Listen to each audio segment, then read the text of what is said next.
Всем привет, дамы и господа, вы на канале Джейм Тайм, и сегодня свершилось чудо. К нам в гости пришел топ-1 фейсета во всем мире, я так понимаю, правильно?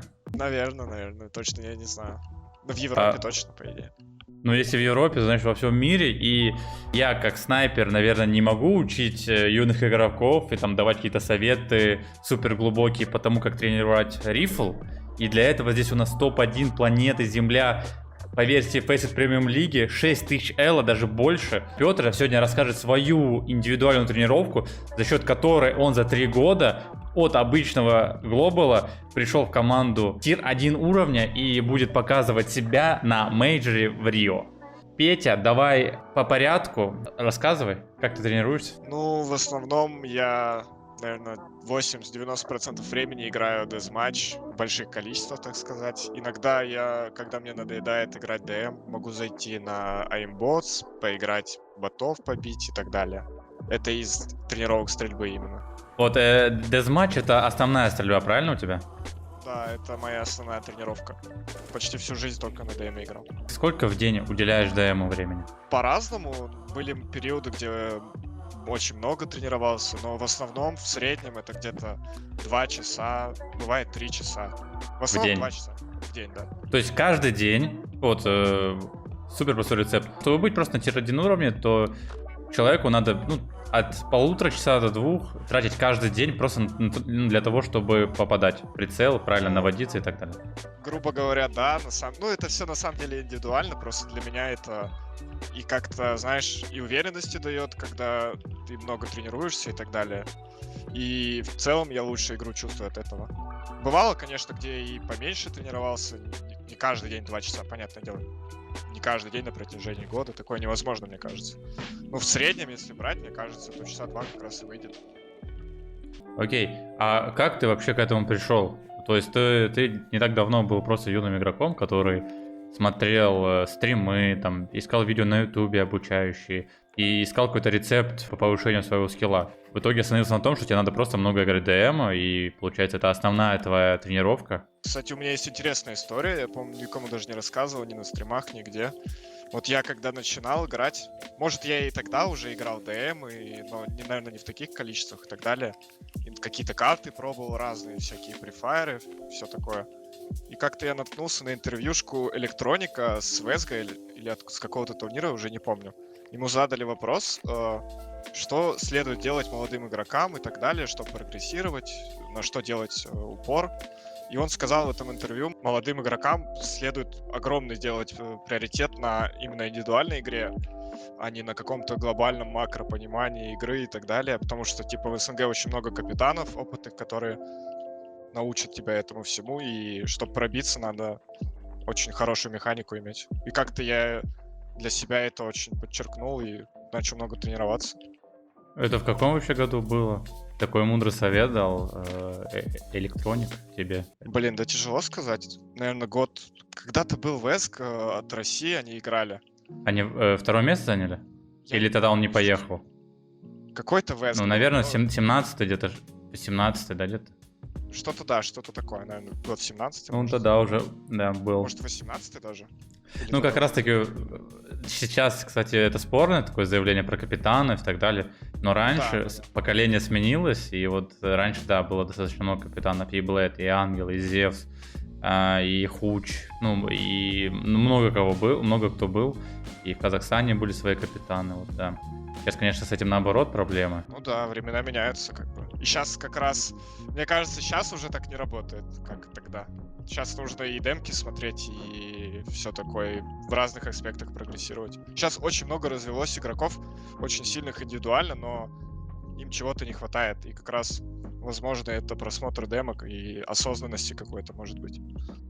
Так Ну, что, ребята, с умом надо подходить ко всему. ну вот по поводу демок. Ты в свое время кого смотрел? Какой упор ты делал в просмотре демок? Что ты для себя пытался узнать? Или, может, ты смотрел FPL игры людей, смотрел их мувы? Или ты смотрел официальные игры самых лучших игроков, чтобы уже фундаментально ставить себе правильную игру и взгляды?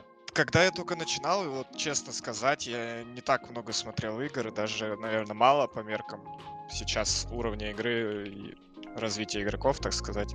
Да, я смотрел всякие видосы на ютубе, типа, какие демки стоит смотреть. Я, правда, вот не знал, как правильно это делать, на что надо заострять внимание и так далее.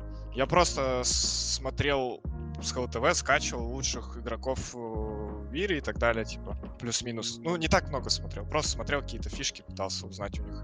Но это, наверное, мне не сильно помогало на тот момент. Вот. А именно с FPL, с Face это там, вот это, мне кажется, это не особо рабочая тема. Почему-то. Правильно понимаю, что вообще, когда ты толком ничего не понимаешь в командной игре и в командном таком макро-понимании глубоком, то просмотр демок, он тебе не так много дает, с учетом того, что там, ты сейчас можешь на это посмотреть по-другому, да, придя в команду, там К-23 и так далее, там уже другой упор идет на просмотре. А вот когда ты молодой игрок, ты и неправильно, тебе, если ты смотришь сам, то это максимально эффективно время проходит. То есть в этот момент мог, например, сыграть микс какой-то, что-то там узнать из реальной игры, чем ты какие-то неправильные выводы сделаешь при просмотре демки. Ну, если вот сейчас так задумываться, сформулировать, так сказать, точку зрения свою, мне кажется, когда ты молодой, ты ничего не понимаешь, даже если ты будешь миллион демок смотреть, ну, очень тяжело вот самому прийти к какому-то правильному осознанию и так далее. Может, есть смысл подчеркивать какие-то индивидуальные действия, допустим, Авика 100% стоит это делать. Да, согласен. Рифлам потяжелее, возможно, даже в этом плане. Ну, по-любому стоит смотреть демки. Но я лично, не знаю, ошибка это или нет, но я не так сильно на этом внимание заострял в свое время. Я играл много миксов, там всякие FPLC пытался проходить там и так далее. Вот, и больше индивидуальную игру затрачивал, можно так сказать. Ну, мне кажется, сейчас времена другие, и хотя бы индивидуальные мувы подчеркивать точно стоит у игроков лучших в мире. Тяжело, наверное, когда у тебя нету никакого старшего товарища, который тебе укажет, но с учетом того, что этой игре уже 20 лет, по-любому, если ты хоть что-то стоишь, найдется какой-нибудь старший товарищ, который тебе поможет с просмотром, и надо, наверное, не стесняться просить кого-то, чтобы что-то объяснил тебе, потому что, ну, реально, соло-просмотр игр, особенно разные роли, разные карты, ну, то есть ничего не дает. Ну вот как раз возвращаясь к вопросу, стоит ли все это делать, мне кажется, вот как раз если ты сильный индивидуальный игрок, то тебе намного проще будет такого найти товарища, как ты говоришь. Да. Ты показываешь себя в лигах, в миксах, и люди находятся, которые опытнее, старше, какие-то уже, может, бывшие проигроки, и с ними ты можешь уже наладить как бы общение.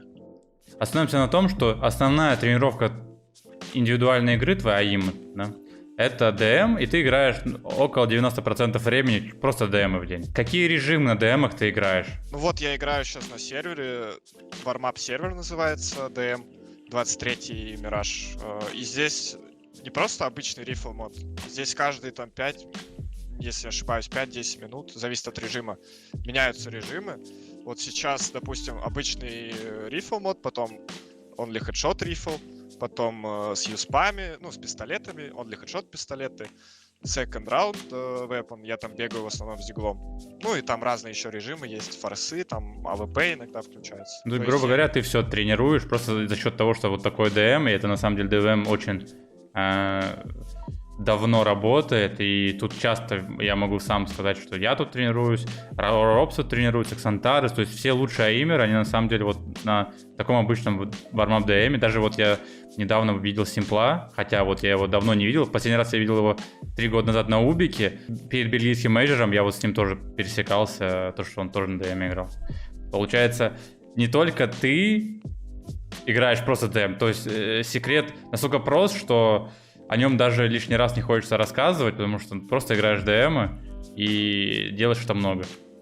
Ну да, можно и так сказать. А, например, может, на имботсы заходишь, нельзя же всегда играть ДМы, может, есть какие-то другие режимы, там, ты их не так часто, может, играешь, не основные твои, но, может, есть еще что-то? Ну вот, если насчет аимботс брать, это намного меньшее количество времени у меня занимает в целом, если смотреть. В основном я захожу на аимботс, когда я устаю от дезматча, когда мне хочется, знаешь, чуть-чуть разбавить, так сказать, рутину свою и так далее. Я захожу, убираю 3 стенки, закрываю, то есть остается 90 градусов только, и последнюю дальнюю стенку убираю, чуть-чуть поближе боты располагаются, и я просто могу там 5000 ботов убить там, ну, за час времени. Ну, кстати, давай перейдем туда на имботс, и ты там покажешь. Давай я покажу. Давай по порядку. Ты заходишь на имботс. Вот я зашел, вот горят 4 вот этих. Да, ты все 3 вырубаешь, стенку одну оставляешь, Я правильно? вырубаю вот 3, full прям вырубаю. Ага. И у последней, у 4-го я последнюю стенку закрываю. И Ага. остается сколько? 5 стенок. И то есть ты просто... Ну и вот так я еще посередине жму, чтобы нижняя вот эта фигнюшка убралась. Иногда.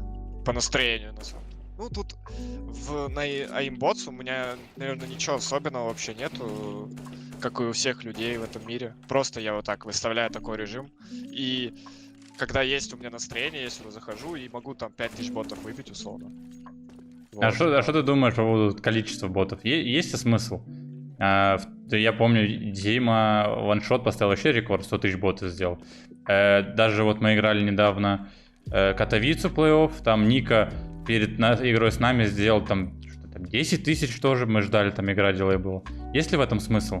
Мне кажется, что в таком большом количестве точно нет смысла. Ну вот, как я для себя разделяю, есть вот понятие тренировка и разминка, правильно? Вот для меня тренировка — это когда ты прям руку свою забиваешь, и после тренировки обычно ты не можешь нормально играть там праки там или фейсы, ты условно миксы какие-то. А есть разминка. Вот, допустим, тренировка для меня на ботах — это убить там 5000, все нормально, как бы можно отдохнуть. А разминка, вот, допустим, на турнирах, на ланах ты приезжаешь, и когда ты настроился, уже сидишь там перед игрой, у тебя нету ДМа. И что делать? Такой вопрос. Опытный ланер, Петр. Я не Посетил опытный, 2 лана, или сколько там, 3 уже? 3 уже лана за месяц посетил. я не опытный, но другого выбора-то не остается, а что делать? Ну Я да. вот вообще стараюсь, конечно, перед игрой на ДМ зайти, там в отеле, в практисе где-то, поиграть ДМ, если время позволяет, как бы. Но если уже ничего не остается, вот заходишь вот так на бот и вот так набиваешь. Ну, я не несколько тысяч я там стараюсь не выбивать, условно, потому что как-то у меня от этого плохо все со стрельбой становится в моменте. А в плане, как стрелять именно, тоже у меня нету какого-то четкого. Я могу как вот так стоять на месте АФК и просто по пульке наводиться там по ботам. Как и спрей могу там потренить, и бюрстами пострелять. Все как бы как по кайфу. У меня вот так проходит это дело. В целом, наверное, ничего супер секретного нет, но в плане того, как ты это делаешь. Но, наверное, самое главное — это дисциплина. То, что ты это делаешь постоянно, и очень, наверное, мало вещей могут заставить тебя не сделать какую-то свою дневную норму, чтобы тебя это выбивало как-то из колеи. Согласен ли ты с этим?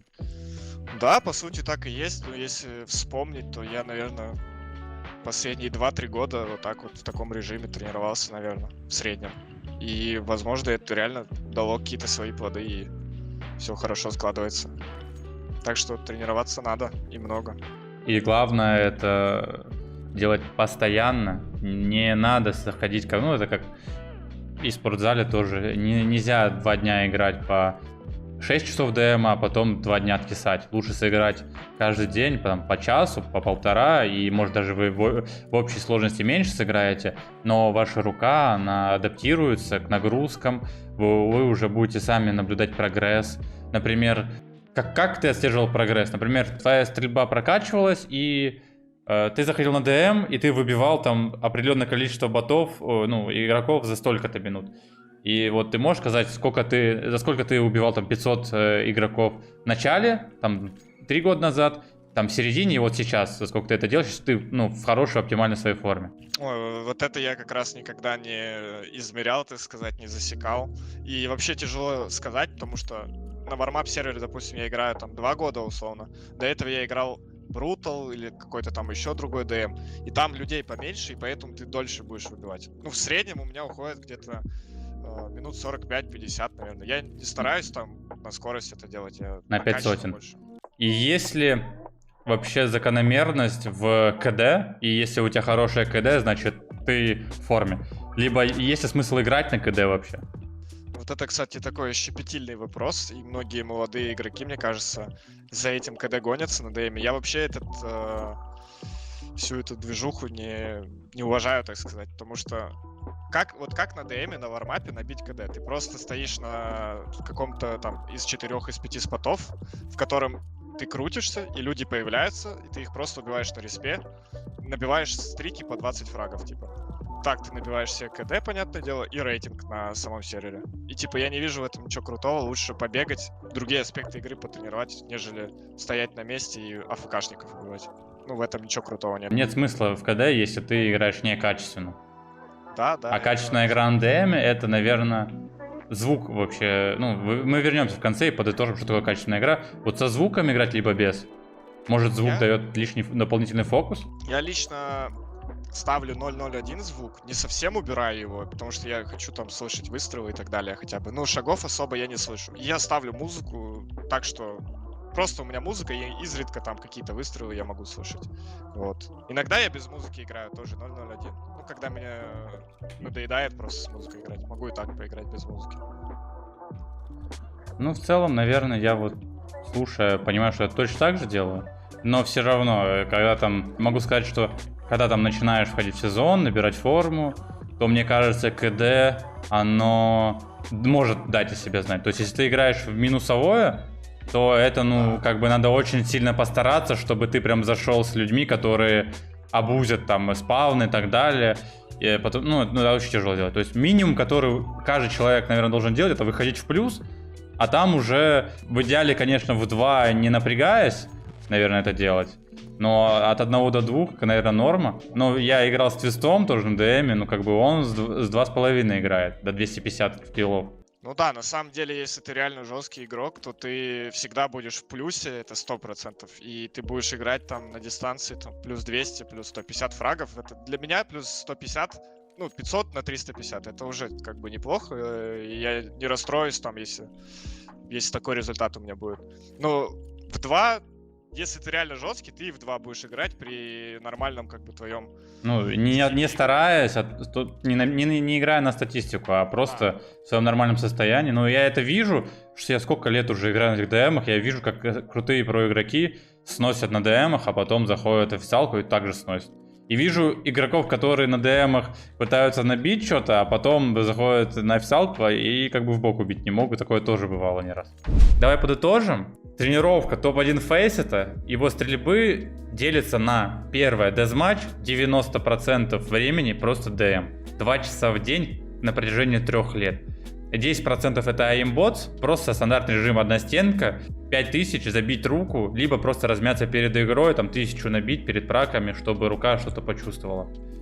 Смотрите демки топовых игроков, но не так много, потому что без грамотного наставника вы ничего толком для себя не поймете, лучше вложить те силы в ДМ. Это уже сверхурочные, дополнительная работа просмотра демок, лучше каждый день набивать 2 часа ДМа, а потом уже переходить к демкам, чем смотреть демки, но не заходить на ДМ.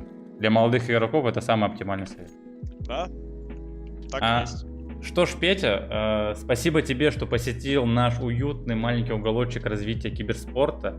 Наш контент делится на обучающий для юных киберспортсменов, не такой популярный, и на трэш-шоу, мега развлекательный контент для топовых типов со всего интернета. И надеюсь, это не последний ролик с тобой. Что можешь сказать моим зрителям? Ребята, смотрите Джейма, подписывайтесь на соцсети и смотрите чаще его демки, там очень много секретных фишек, очень много всего интересного.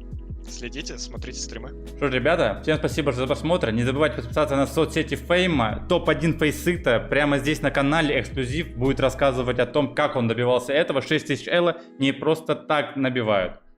Спасибо всем. Пока.